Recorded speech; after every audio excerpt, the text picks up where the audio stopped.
Tired of your money playing hide and seek? Let's conquer your finances together in just 90 seconds with this Quicken Classic Budget tutorial. First things first, open Quicken Classic. We'll assume you've already got it installed and set up with your accounts.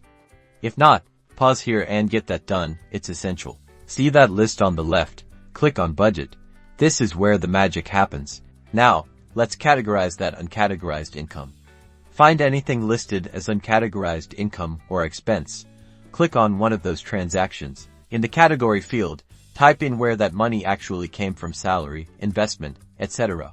Quicken will start suggesting categories as you type. Choose the correct one. Hit save. This tells Quicken exactly what that income is for.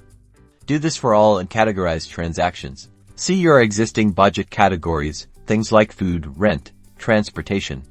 Click on the amount next to a category to edit it. Change the amount to reflect what you actually plan to spend each month. Be realistic here. Overestimate slightly rather than underestimate. Type in your new amount and hit save. This will update your monthly budget for that category. Finally, check the What's Left section, or similar summary at the bottom. This shows you how much money you have remaining after all your planned spending. That's it. Keep tweaking your budget as needed to stay on track. Now go forth and conquer your finances. Remember to like and subscribe for more quick financial tips.